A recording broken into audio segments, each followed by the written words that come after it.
Volatile day for the markets today as two developments happened simultaneously. First, the ILA, International Longshoremen's Association strike is happening, hitting ports on the East Coast. And second, geopolitical tensions in the Middle East ratchet up. Iran fires a missile into Israel. Israel vows retaliation. This comes as Israeli Defense Force soldiers launch what they call a limited incursion into Lebanon earlier this week. So how does this play out for the markets and for the economy? Crude oil spiked today on the news. Crude oil spiked 3% to $70 a barrel. The S&P 500 is down about 90 basis points. The NASDAQ is down 1.5%, and Treasury yields are down as well. How will the longshoremen's strike affect inflation, consumer goods, and economic growth? How could officials respond? We'll find out with our next guest, Brian Belski. He is a chief investment strategist at BMO Capital Markets, and he has a bullish outlook for the S&P 500. He thinks it's going to go up to 6,100 points by the end of the year. But will recent developments from today and this week change his forecast? Let's find out. Brian, welcome to the show. Good to host you. Thanks so much for having us. Lots to go over today. So three main pieces of news. Let's start with the port strike, then we'll move on to geopolitical tensions and finish off with your outlook, macro and stock market outlook. So the International Longshoremen's Association, the ILA, is the largest union of maritime workers in North America. They represent upwards of 85,000 longshoremen. Now, as you know, let's flip over my screen here. The strikes start today. About 50,000 ILA union longshoremen walked off the job on the East Coast and on the Gulf Coast ports from New England to Texas starting 12 a.m. Eastern time. It was projected by a group of JP Morgan strategists and analysts that this strike would cost the U.S. economy roughly $5 billion a day, reported by Reuters yesterday. Take a look at what the president of the ILA said in an interview. Oh, what a strike is. Right. When my men hit the streets from Maine to Texas, every single port will lock down. You know what's going to happen? I'll tell you. First week, be all over the news every night, boom, boom. Second week, guys who sell cars can't sell cars because the cars ain't coming in off the ships. They get laid off. Third week, malls start closing down. They can't get the goods from China. They can't sell clothes. They can't do this. Everything in the United States comes on a ship. They go out of business. Construction workers get laid off because the materials aren't coming in. The steel's not coming in. The lumber's not coming in. They lose their job. Everybody's hating the longshoremen now because now they realize how important our jobs are. Now I have the president screaming at me, I'm putting a Taft-Hartley on you. Go ahead. Taft-Hartley means I have to go back to work for 90 days. That's a cooling off period. Do you think when I go back for 90 days, those men are going to go to work on that pier? It's going to cost the companies money to pay their salaries. Well, they went from 30 moves an hour maybe to 8. They're going to be like this. Who's going to win here in the long run? You're better off sitting down and let's get a contract and let's move on with this world. And in today's world, I'll cripple you. Is he right? Is he going to cripple the economy?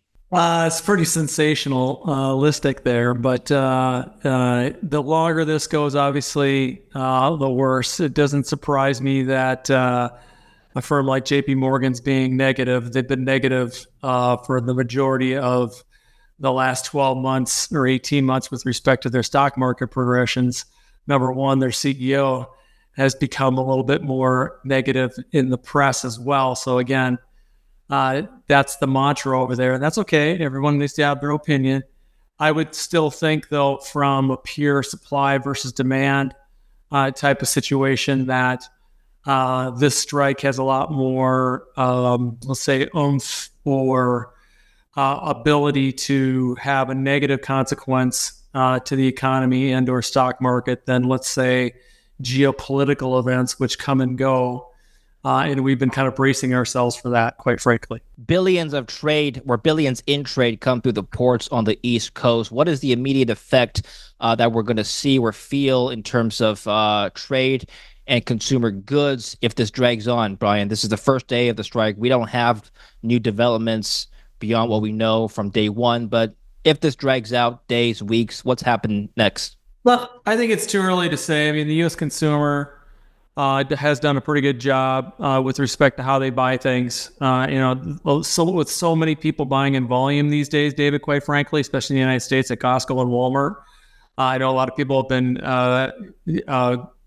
preparing for this. You can't prepare it for this if you live in a small apartment in New York City, that's for sure. And I think that was one of the biggest issues in COVID, by the way, in terms of buying in bulk. But be that as it may, I don't think we can come up with any kind of reaction quite yet until we know what's happening. And I would venture to guess that this happens. It gets resolved sooner than later. And don't let the doomsayer scare you. Before we continue with the interview, I want to tell you about another way you can invest your Bitcoins and store them safely instead of using a traditional wallet or an exchange. Consider an IRA. Today's sponsor, iTrust Capital, is one such IRA that offers 35 crypto assets and the lowest trading fees in the crypto IRA space at 1% only. And being an IRA, it also offers unique tax benefits. If you'd like to get started and learn more, click on itrust.capital/David in the link down below or scan the QR code up here. If you're over 18 and you want to open a new account with cash or roll over an existing account, you can do so using my referral link. And if you use that referral link, you'll get $100 in signing bonuses. What's your outlook on inflation overall, and can you comment on whether or not this recent development would change your outlook? Inherently, from a supply-demand basis, inflation will be affected. Again, it's our view that this will be a short-term effect. We follow the Fed, and quite frankly, in terms of their projections, did not include any kind of potential for this strike. So we'll have to see the next time the Fed meets, or if the Fed governors start to talk about this. But again, short-term blip, longer term, the pace of inflation continues to go in the right direction, and that's down. How sticky are prices right now, given the macroeconomic landscape and given the strength or weakness of the consumer? My fear is, Brian, if prices go up because of this strike, prices will stay up, and perhaps they won't go up even more, but it won't come back down. What do you think? You've been talking to too many economists, and maybe you should get out of Canada and come to the United States, David. Quite frankly, remember, Canada's GDP is the equivalent of Ohio and Pennsylvania. We have a diversified economy here. And the U.S. consumer, as I said before, has done a superlative job in terms of how it's buying, where it's buying, when it's buying.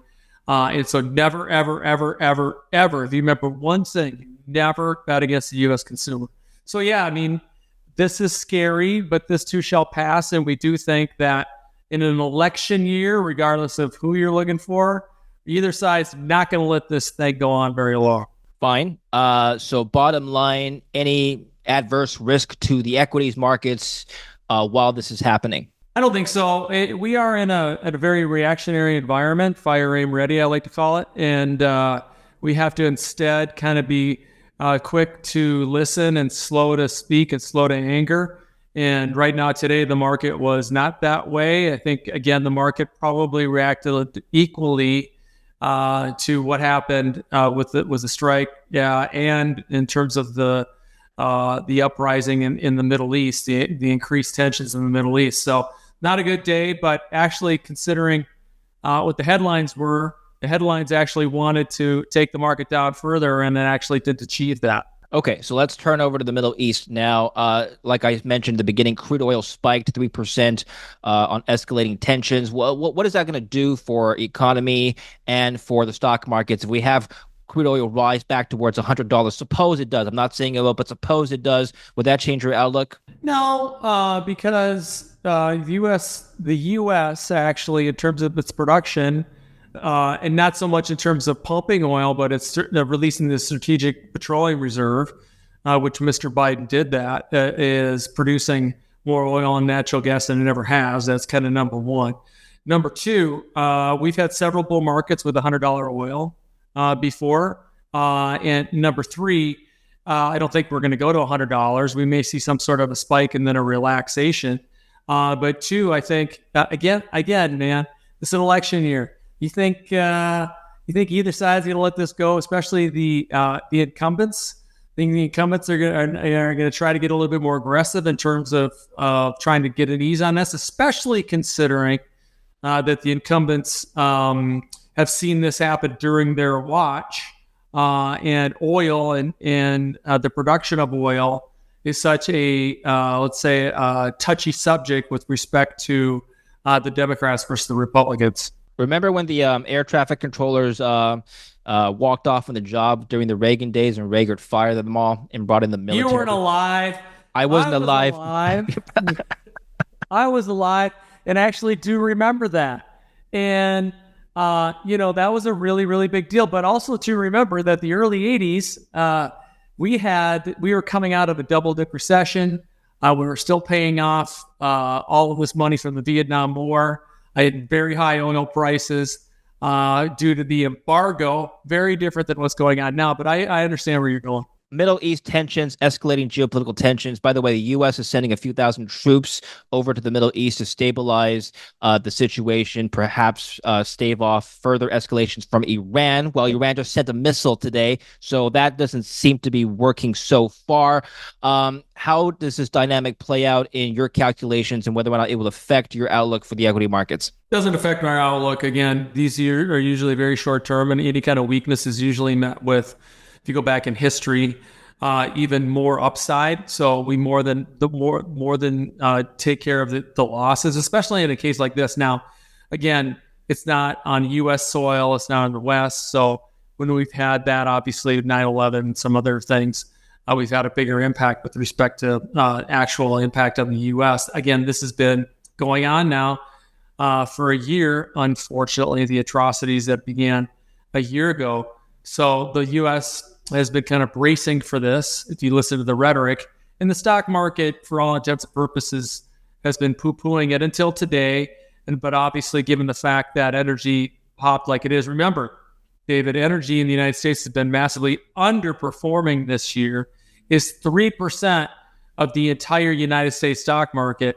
Again, very differently than its impact on Canada. If the war does spread to a regional war, though, how can we expect a geopolitical risk premium to be factored into the markets? Are certain assets going to start outperforming, you think? Well, you'll have a shift into bonds and money markets. And again, I think that'll be short term. The majority of bond performance the last 40 years up until the last 3 years has been in terms of price performance. Now we think it's going to be more about yield, quite frankly. But you'll probably get a little bit much more of a balanced approach with respect to coming back into U.S. Treasuries in cash. And don't forget gold. Gold has been very bullish for a long time.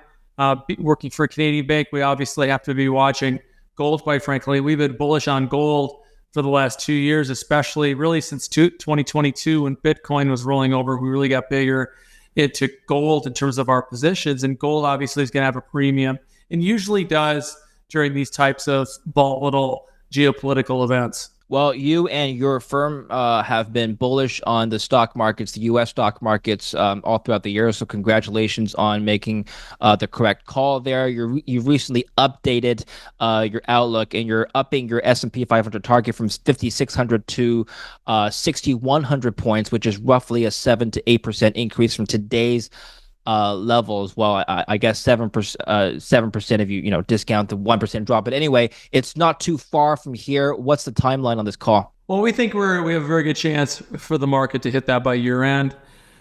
We came out with the report when the market was at 56.18, so the morning after the Fed cut interest rates. We didn't upgrade the market just because they cut interest rates by 50 basis points. We actually wrote the report, David, a couple of days prior to, and decided to release it after the reactionary trading, which obviously we saw. Market was down, then it was up, then it was down again, whatever. Right after the Fed announced this change, and had to listen to what Mr. Powell said at his press conference. Be that as it may, the trend is your friend, and the train has left the station, and that train is that interest rate policy is changing, and we've gone from tightening to loosening. And so we're going to quantitative ease instead of quantitative tightening, or to cut interest rates, especially after that massive run in inflation that was drawn by too much money into the system in 2021. Be that as it may, this is all a move toward what we like to call normalization, something we've been talking about for 2 years. And so we believe that we're on a path over the next 5 years where United States stock market will average a compound annual growth rate of 15%, 10 to 15%. Earnings growth 10 to 15%, multiples of 18 to 22, something like that on average, and then a 3 to 4% 10-year treasury. Remember that the average 10-year treasury the last 75 years is 5%. So having a 0 or 1% interest rate for the 10-year treasury is not a real interest rate. That's not normal, and nor is it good. So when you're cutting interest rates, you're doing it for two reasons. You go back to the mandate. Number one, inflation's coming down, and/or number two, we're seeing a softness in unemployment. The employment situation remains actually quite steady.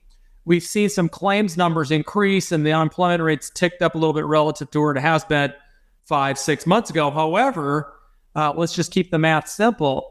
When you take 100 and you subtract it by 5, you still have 95% of Americans having jobs. That's pretty good. And I think from an historical perspective, let's call it a 4.5-5% unemployment rate, still pretty low. We actually think that we're heading into a mid-90s type environment. We said it in November of last year when we came out with our forecast for 2024 that we think it's kind of a combination of the early 80s and the mid-90s. It looks to me like we've entered this Goldilocks period, how we started this lovely discussion with all the bearish stuff. As usual, David, with you, I have to tease you in terms of the longshoreman strike and the geopolitical stuff. But let's focus on the U.S. and great companies. And oh, by the way, when you buy high quality diffuses and dilutes a lot of the volatility. So what's the highest quality asset in the world in terms of equities? United States stocks. So from a liquidity basis and from a stability basis and from a consistency basis, U.S. stocks are by far number one. I just have to, okay, let's pause here for a minute. When you wrote that, you said you wrote this report before the Fed made their announcement. The day after. We the day after. Before, okay. We published it the day after. I understand. So basically you made your call before. What was your assumption for the Fed cut? Was it 25 basis points or 50 basis points? To us, it didn't matter. It didn't matter if it was going to be 25 or 50 because, again, the trend is in place. The train has left the station. The Fed is entering an easing cycle. What is your outlook for Fed monetary policy? Are they going to continue to be dovish? We follow our great economics department. That's not our job. Our job is to invest and make people money. So they're saying at least another 100 basis points, maybe 125 basis points over the next year or so. They're following Fed funds futures. Yeah. With respect to that, I think there's a very likely scenario that the Fed cuts. Again, probably right after the election. I think that's the next meeting. I think it's the same week. I don't remember, but it's early November. And so I do think the Fed's going to cut at least one more time, 25 basis points, and that's on par with our great economics team. We might see 2. Who knows? Now, the longer that and the deeper that this pullback comes and we get a spike in oil, the Fed may have to do something. You're going to hear more of the bears come out and talk about that because they're going to worry about the economy, blah, blah, blah. That's why I think you can't be reactive to those two geopolitical or the one geopolitical event in this, let's call it the strike snafu. All right, Brian, I'm going to flip over to some charts from your report. Very interesting. So first on valuations, like you pointed out here, largest S&P 500 stocks trade at a substantial premium. All right, these are the 10 largest stocks. You can see the trailing PE has been going up. If you even exclude the 10 larger stocks, the PE is still going up. How does this factor into your analysis and your bullish outlook here? Well, I mean, if you take a look at how low we were for along those lines and where we are in terms of the average, again, if you take a look at a much longer time period, even this is just since 1990, this high teens multiple is a pretty good multiple. And it also means, too, that the earnings period remains very strong and robust, which the other two charts talk about. Now, if you also see, too, that the multiple peaked in the biggest stocks of all and are having a hard time hitting those all-time highs that we saw in 2021 or so. So even with all of the upside we've seen in tech stocks, the earnings pattern is actually keeping up with price performance. And I think that's what's being missed. Remember, from a valuation perspective, you have a numerator and a denominator. The numerator is price, the denominator is earnings. So actually, earnings have been kind of keeping up with price performance as of late. We're nowhere near the multiples that we saw in the 90s. You can't have a bubble unless you have a lot of different areas, not just, let's say, technology making money. If you remember back in the bubble, everybody was making money, including the financial services areas, because we had a lot of investment banking deals and follow-on deals and M&A activity. We have none of that right now. And so I think that's what keeps us going, that it's still relatively early in this tech renaissance. Okay. Is tech still going to be the leader in 2025 from a sector? I think tech will keep pace with the market. Yeah, I think tech will keep pace with the market. I think it's very dangerous to sell your tech stocks. So we said for at least 10 years now that some of the biggest technology names have become the new consumer staples, whether or not it's Apple, or Microsoft, or communication services stocks, which are considered tech stocks, but they're really communication services stocks like Google, Netflix. I think those names should continue to be owned as kind of core names, but I think it's going to be the next tier down. That'll be the leadership, the true leadership. Doesn't mean tech's not going to lead in fits and starts, but I think the new leadership in tech is going to come from the next tier down in tech stocks, especially in 25 and 26. I've showed this a couple times this week, but I'd like to get your opinion. It looks like there's been some rotation into defensives. This is the S&P 500 year to date.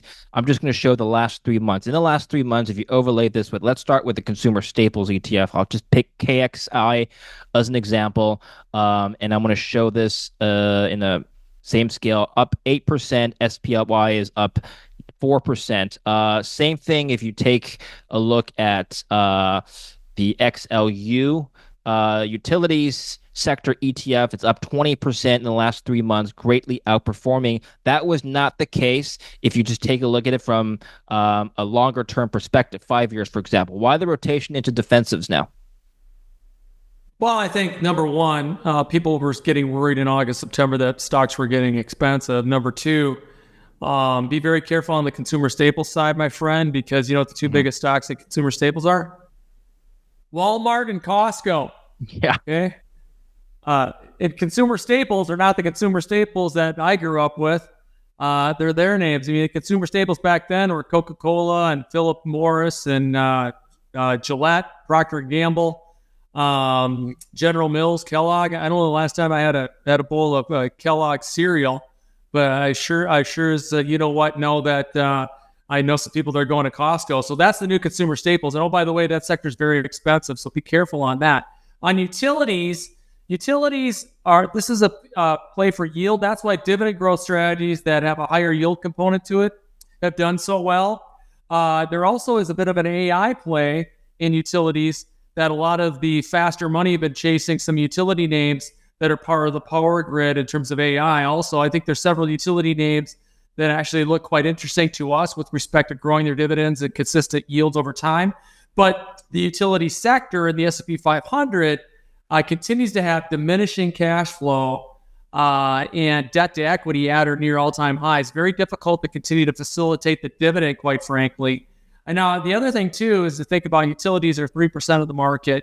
Staples are about 8%, 9% of the market, compared to technology, let's say that's 30%, almost 30% of the market. So from a tracking error perspective, you can go buy a lot more of those smaller sectors like staples and utilities, and it doesn't surprise me. I think the bigger move, the real move is into value and small caps. That's the real fundamental move, where I think on the sector ETF side, you got to be careful because I don't think people actually know what they're buying. How are the small caps done in prior Fed cutting cycles? Very well. Traditionally, they go to very well because of the whole multiple effect. And, I think 10 years from now, David, we're going to be kicking ourselves that we're going to buy more small cap. If you take a look at the entire publicly traded market cap space, the United States of America, it's $100. Small cap is $7 of that, 7 of the 100. So 93% is anything but small mid cap. So we think small mid cap companies, especially those with that are showing very strong balance sheet strength, dividend growth, cash flow, and earnings discernibility, which a lot of them are.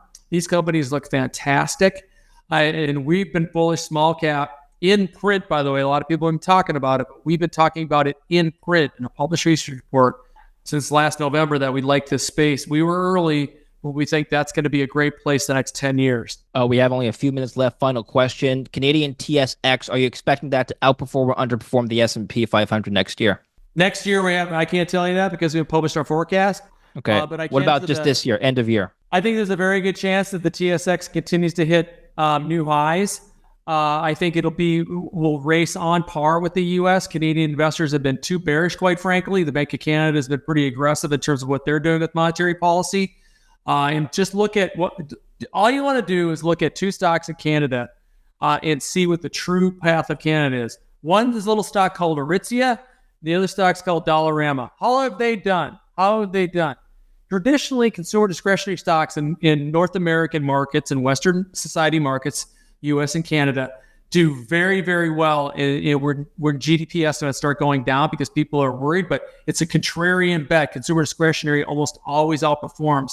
And those two stocks in particular have had wonderful years. Okay, excellent. Where can we learn more from you, Brian? Brian.Belski at BMO.com. Get yourself a BMO advisor, and you can send all of our stuff around. And we're on the interweb, but we're not on social, but you can see us out there. Okay, we'll put the links down below. Thanks very much for your time today, Brian.